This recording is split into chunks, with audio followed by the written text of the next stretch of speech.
Shalom saudara, siap diberkati, luar biasa. Saya terlalu percaya kita selalu disertai. Saya terlalu percaya Tuhan tidak pernah ingkar janji. Dia selalu menyertai dan memberkati kita. Amin. Saudara siap diberkati? Tundukkan kepala kita berdoa. Terima kasih Bapak. Hati kami selalu percaya bahwa Tuhan tidak pernah meninggalkan kami. Oleh karena itu Tuhan, kami datang pada kesempatan ini. Kami mau menikmati firman-Mu, berbicara kepada setiap kami, singkapkan rahasia firman-Mu, sehingga sungguh oleh kebenaran firman-Mu, siapapun kami, dimanapun jemaat-Mu berada, saat mereka mendengar, mereka percaya, mereka diberkati. Dalam roh kuasa pun kami katakan dalam nama Yesus, berbicara kepada setiap kami, dalam nama Yesus kami siapkan hati kami. Semua yang siap diberkati sama-sama katakan, amin. Buka bersama dengan saya firman Tuhan dari 2 Raja-Raja 4 ayat 1. Ya, 2 Raja-Raja 4 ayat 1. Saya sangat tertarik dengan ayat ini dan saya sempat bergumul, bertanya kepada Tuhan, kenapa kok bisa hal ini terjadi. 2 Raja-Raja 4 ayat 1. Firman-Nya. Salah seorang dari istri-istri para nabi mengadukan halnya kepada Elisa sambil berseru, hambamu, suamiku, sudah mati. Dan engkau ini tahu bahwa hambamu ini itu takut akan Tuhan. Tetapi sekarang penagih hutang sudah datang untuk mengambil kedua orang anakku menjadi budaknya. Saudara, ini yang menggelisahkan hati saya dan ini yang membuat saya berkata, kenapa bisa seperti itu? Saya ulang kata wanita itu, hambamu, suamiku, bukan orang jemaat biasa, tapi hamba Tuhan yang menjadi suaminya sudah mati. Dan engkau tahu, dia berkata, hambamu itu takut akan Tuhan. Tapi sekarang penagih hutang sudah datang untuk mengambil kedua orang anakku menjadi budaknya. Saudara, ironis sekali ya. Saya baca hal ini, saya ironis sekali. Saya bergumul dan saya bertanya kepada Tuhan, kalau misalkan jemaat Tuhan, orang-orang yang bekerja, mereka punya hutang, dikejar-kejar debt collector, itu umum. Tapi kalau sekarang, hamba Tuhan, takut akan Tuhan, melayani Tuhan, kok bisa anak cucunya, kok bisa dikejar-kejar hutang? Saudara, selalu saya berdoa. Ingat saudara, selalu kita berdoa. Mungkin kita tidak banyak kita berikan kepada harta, kepada anak kita.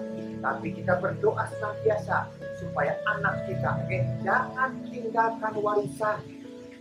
Jangan tinggalkan warisan. Warisannya utang. Jangan tinggalkan utang sebagai warisan. Kita mungkin tidak bisa memberi banyak dia. Kita cuma bisa membawa dia mengerti, mengenal, takut akan Tuhan. Selepas selebihnya, biar Tuhan yang bekerja. Dan Tuhan tidak pernah gagal. Amin. Hamba Tuhan, kok bisa hutang?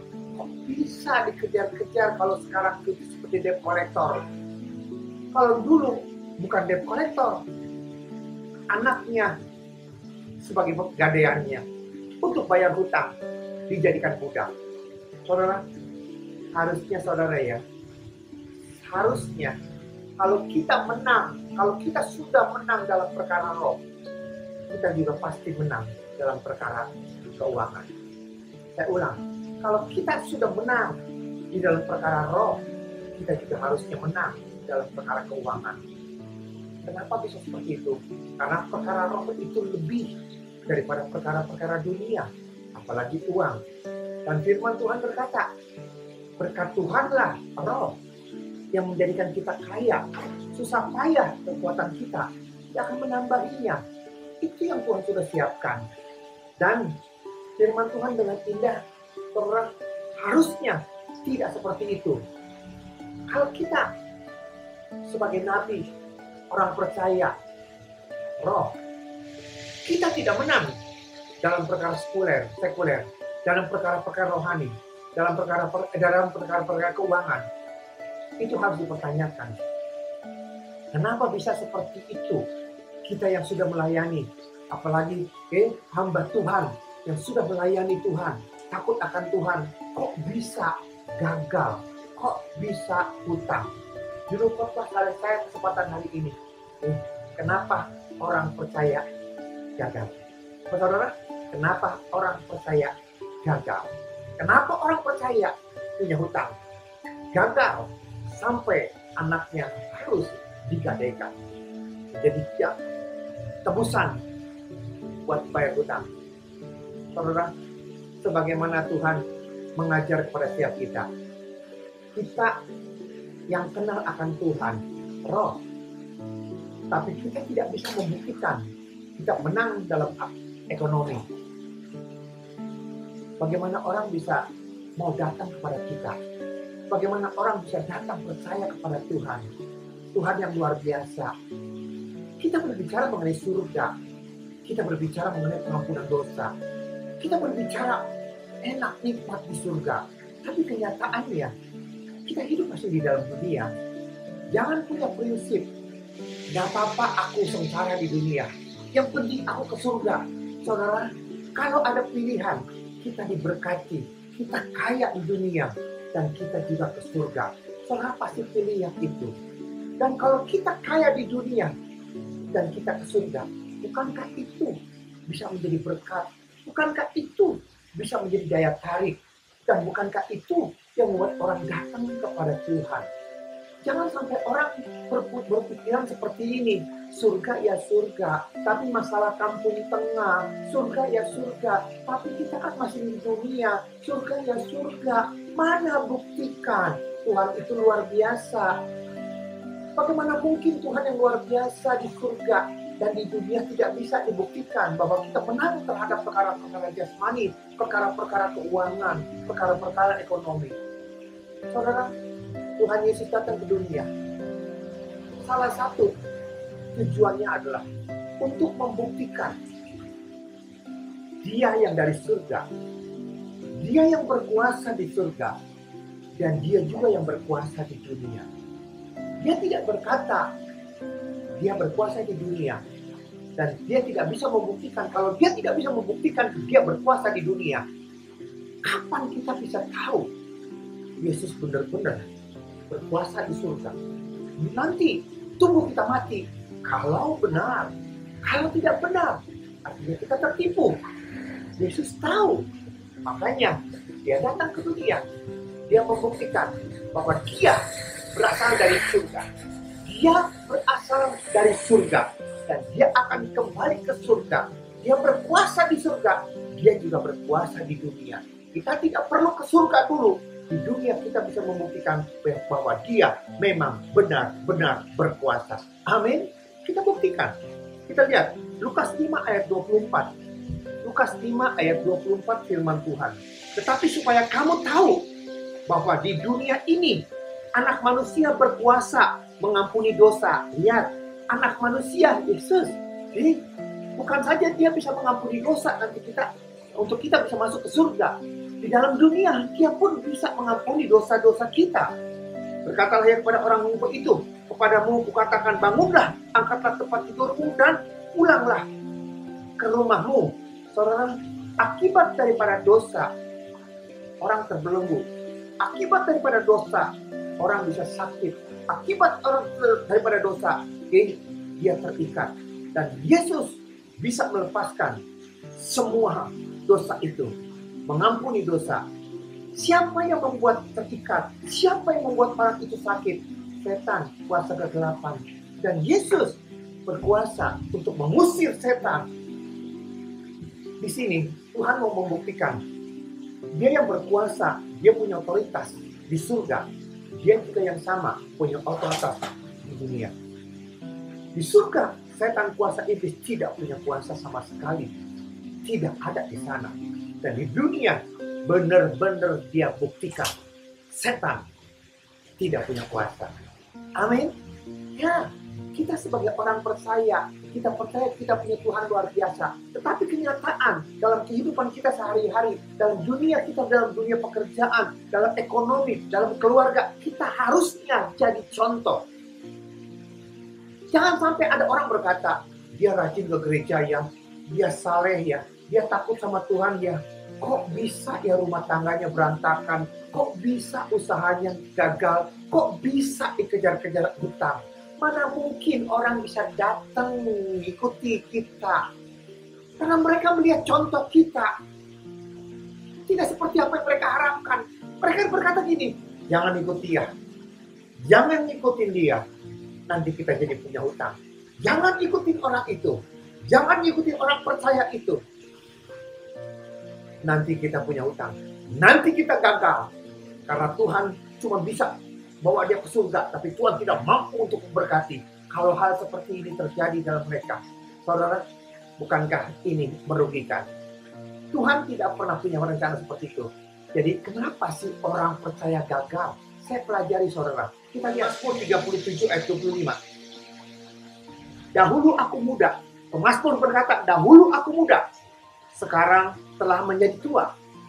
Tetapi tidak pernah kulihat orang benar ditinggalkan. Orang benar ditinggalkan. Atau anak cucunya meminta-minta roti. Dulu aku muda. Sekarang aku sudah tua. Tetapi tidak pernah aku lihat orang benar. Anak cucunya kekurangan minta-minta roti. Tidak pernah aku lihat. Tapi kalau kenyataan sekarang, orang percaya. Kalau kenyataan sekarang, pengikut Kristus. Kalau kenyataan sekarang, ada nabi hamba Tuhan. Gagal.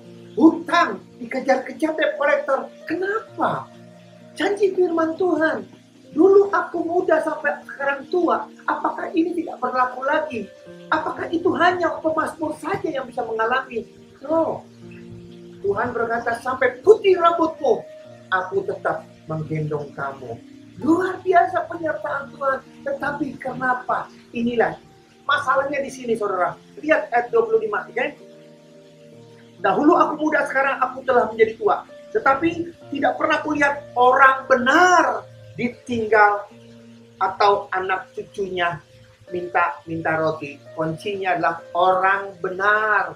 Kenapa orang percaya? Kenapa imam? Kenapa nabi? Kok tidak diberkati? Kok gagal? Karena dia tidak benar di hadapan Tuhan. Tapi kan tadi janda berkata, hambamu takut akan Tuhan. Hambamu, kenapa kok gagal? Saudara, karena mungkin dia tidak benar di hadapan Tuhan. Seorang tipis sekali antara dia benar. Seorang maaf ya, yang baik belum tentu benar. Mungkin janda tadi yang kita baca, mungkin dia lihat apa yang dilakukan oleh suaminya itu baik. Tapi kalau menurut kacamata Tuhan, itu tidak benar. Yang baik belum tentu benar. Tapi yang benar itu pasti baik. Ketidakpengertian kita dalam hal seperti ini, kita salah jalan. Pak, contohnya benar dan baik itu seperti apa? Matius 7 baru kita baca. 21, 23. Matius 7. Kita akan lihat bagaimana Tuhan bekerja dengan luar biasa. Kenapa Tuhan melakukan hal seperti itu? Matius 7 ayat 21. Bukan setiap orang-orang berseru kepadaku, Tuhan, Tuhan akan masuk dalam kerajaan surga. Lihat. Melainkan dia yang melakukan kehendak Bapakku yang di surga. Melakukan kehendak Bapakku yang di surga. Bukan melakukan kehendakku. Tapi kehendak Bapakku yang di surga. Itu yang benar. Kehendakku baik. Kehendak dia benar. Itu yang harus diluruskan. Lihat 22. Pada hari terakhir banyak orang akan berseru-seru kepada Tuhan. Tuhan, bukankah kami bernubuat demi namamu? Bukan orang biasa. Imam, nabi, pendeta, hamba Tuhan. Dan mengusir setan demi namamu, bukan orang biasa. Mengadakan banyak mujizat demi namamu, bukan orang biasa, orang percaya. Pada waktu itulah aku akan berterus terang kepada kamu, kepada mereka, dan berkata, aku tidak pernah mengenal kamu, nyala daripadaku kamu sekalian pembuat kejahatan. Kenapa mengusir setan, menyembuhkan orang sakit, bernubuat, apakah itu jahat? Bukan itu yang jahat, tetapi waktu mereka melakukannya, mereka tidak sesuai dengan keinginan Tuhan. Apa yang mendoakan orang baik, orang benar, mendoakan orang sakit itu baik? Apakah itu benar di hadapan Tuhan? Melepaskan orang yang kerasukan setan itu baik. Apakah itu benar? Pak, kami jadi bingung, Pak. Masa doakan orang sakit itu gak baik sih, Pak? Gak benar sih, Pak? Masa sih melepaskan orang yang keterikatan setan itu tidak benar sih Pak, Saudara? Maaf, tidak kebetulan orang sakit. Tidak kebetulan orang kerasukan setan. Tidak kebetulan orang punya masalah. Yang pasti dia buka celah. Sehingga iblis punya kekuasaan untuk mengocok dia, untuk membuat dia sakit, untuk membuat dia jadi bangkrut. Karena dia buka celah. Saudara, perhatikan. Kacamata Tuhan dengan kacamata kita. Kalau orang sudah salah jalan, dia bangkrut. Sudah salah jalan, dia sakit. Minta didoakan, kesembuhan terjadi. Tapi masalahnya, dia belum dikorek. Masalahnya, bukan penyakitnya, sumber penyakitnya. Itu yang harus ada. Dan itu yang harus ditengking. Jadi kalau ada orang yang hutang datang kepada saya, kepada hamba Tuhan, langsung didoakan dan diberkati tanpa dia sadar dia sakitnya di mana, masalahnya di mana, sumbernya di mana, orang itu akan keterikatan terus dan tidak akan selesai. Itu baik, tapi belum benar. Kenapa Tuhan tidak menjawab dia? Kenapa harus melalui pendeta? Kenapa harus melalui hamba Tuhan? Kenapa tidak Tuhan sembuhkan? Kenapa Tuhan tidak jawab? Karena Tuhan sedang mengajar kepada dia. Ada satu yang harus kau benahi. Beresin dulu. Bertobat. Dan kalau kau sudah bertobat tanpa harus hamba-hamba Tuhan. Tanpa harus datang ke pendeta. Tuhan sendiri akan memberkati. Amin. Itulah saudara. Ini yang harus ada dalam setiap kita. Kenapa orang benar? Kenapa orang pelayan Tuhan kok bisa jatuh? Kok bisa gagal? Karena dia tidak benar. Mungkin yang dia pikir itu baik, tapi itu tidak benar di hadapan Tuhan. Itu yang pertama. Kita lihat yang kedua, kenapa orang percaya gagal, jatuh. Jadi kita lihat dalam Lukas 10 ayat 3 sampai dengan 7. Pergilah, sesungguhnya aku mengutus kamu seperti anak domba ke tengah-tengah serigala. Jangan bawa pundi-pundi, atau bekal, atau kasut. Jangan memberi salam kepada siapapun selama dalam perjalanan. Kalau kamu memasuki suatu rumah, katakanlah lebih dahulu damai sejahtera bagi rumah ini. Dan jikalau di situ ada orang yang diajak menerima sejahtera, maka salammu itu akan ditinggal di atasnya. Tinggal atasnya. Tetapi jika tidak, salammu itu kembali kepadamu. Perhatikan 7, ayat 7. Tinggallah dalam rumah itu, makan dan minum apa yang diberikan orang kepadamu. Sebab sesungguhnya, seorang pekerja patut mendapat upah. Patut mendapat upahnya. Janganlah berpindah-pindah rumah. Sebab seorang pekerja patut mendapat upah. Saudara, itu yang terjadi. Tanpa harus bawa apa-apa. Kasut, bekal, makanan. Kok bisa hidup? Karena orang itu, karena hamba Tuhan itu, disertai oleh Tuhan. Ada kuasa di sana. Karena ada kuasa nyata, bukti orang diberkati. Kita tanpa harus minta. Orang itu pasti memberkati. Siapa yang bekerja, dia dapat upah daripada pekerjaannya. Kenapa orang percaya gagal? Karena dia melayani tanpa kuasa daripada Allah. Dia melayani sesuai dengan keinginan dia. Baik buat dia, belum tentu benar di hadapan Tuhan. Makanya Tuhan tidak memberkati dia. Oleh karena itu saudara, siapapun kita, saya terlalu percaya kalau kita melayani Tuhan, jadi kita melayani di dalam dunia saja, kita melayani orang dunia saja, kita bisa diberkati, kita bisa kaya, kita bisa sukses. Masa kita melayani raja di atas segala raja, yang melayani semua yang punya dunia ini, mana mungkin kita jadi melarat, mana mungkin kita jadi hutang, mana mungkin kita gagal. Karena yang kita layani adalah raja di atas segala raja. Kaya lebih daripada kaya dunia dia yang punya. Kalau kita kerja dengan orang dunia saja kita diberkati. Apalagi kalau kita kerja sama dia. Kenapa kita tidak diberkati? Kenapa orang percaya kita gagal? Kenapa orang percaya jatuh? Karena kita tidak benar di hadapan Tuhan. Kenapa kita bisa gagal? Karena kita melayani tanpa kuasa. Oleh karena itu, siapapun kita di tempat ini, Jangan kita pergi bekerja dan kita pergi melayani berdasarkan baik dan bertindak baik. Tapi kita melayani berdasarkan perkenanan daripada Allah. Sertai dengan tanda-tanda kuasa. Kalau kita disertai dengan tanda-tanda kuasa, saudara dan saya tidak pernah akan melarat, tidak pernah akan gagal, karena Tuhan sendiri yang akan memberkati saudara dan saya. Amin. Tundukkan kepala kita berdoa. Terima kasih Bapak, hamba-Mu sudah selesai berbicara. Hamba-Mu, kami semua diingatkan, kami yang melayani Tuhan tidak pernah akan melarat. Anak cucu tidak pernah akan minta roti. Karena apa? Karena yang kami layani Raja di atas segala raja. Oleh karena itu Tuhan, luruskan motivasi kami Bapak.